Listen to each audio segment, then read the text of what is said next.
इसने अपना नाम धोखा रख लिया और पूरे शहर में ये अफवाह फैला दी। कहा, धोखा आ गया, धोखा आ गया। लोग उस नाम से कांपने लगे। वो शाम से पहले अपनी दुकानें बंद कर लेते ताकि किसी मुश्किल में न फंसे। बादशाह ने भी हुक्म जारी कर दिया कि शाम से पहले सब दुकानें बंद की जाएं। लेकिन एक दिन एक पंसारी ने दुकान बंद करने में जरा देर कर दी। धोखा उसके पास गया और कहा, मुझे कुछ सामान चाहिए।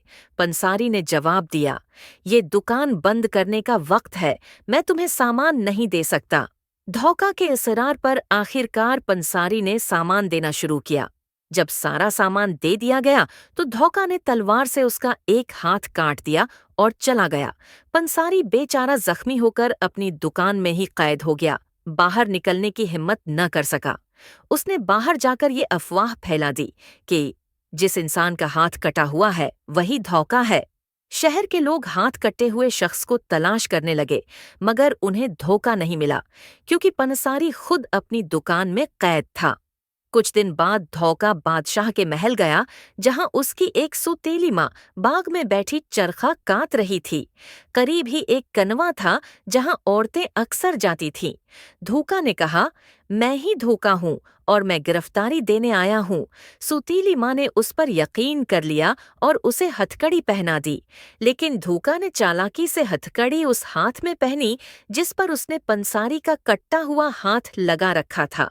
फिर उसने सौतीली माँ से कहा, ये जोकनों के पास चैकी है, ये कैसे चलती है? माँ ने उसे दिखाकर बताया कि किस तरह चेकी चलती है। इतने में धोखा ने उसे धुक्का दिया और वो किनों में जा गिरी और मर गई।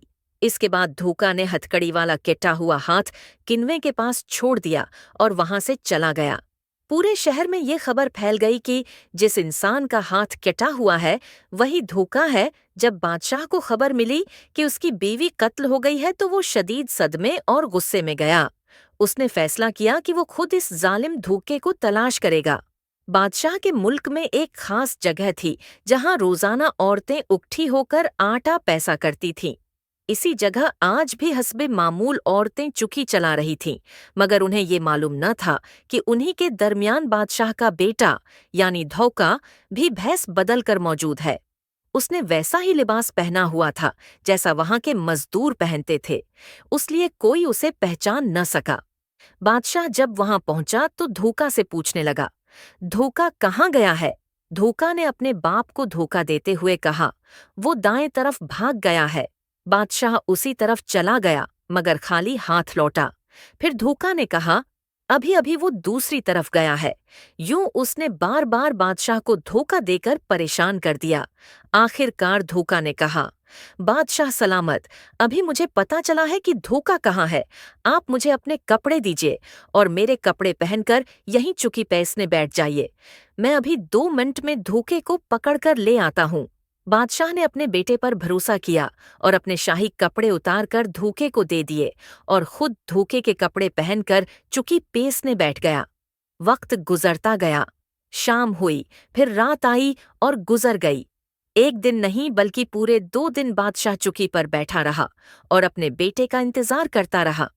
वो महल भी वापस नहीं जा सकता था क्योंकि वो फकीरों के कपड़ों में था। आखिरकार धोखा अपने बाप के पास आया और कहा, अबू, आपने अपनी शर्त पूरी कर ली थी, लेकिन मेरी माँ की शर्त पूरी न हुई थी और मैंने उसकी शर्त पूरी कर दी।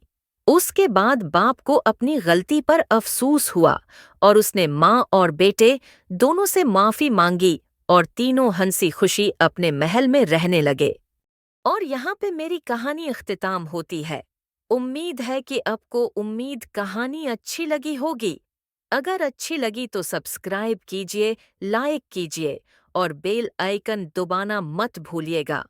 तब तक के लिए अल्लाह हाफिज और नई स्टोरी इंशा अल्लाह जल्दी आएगी।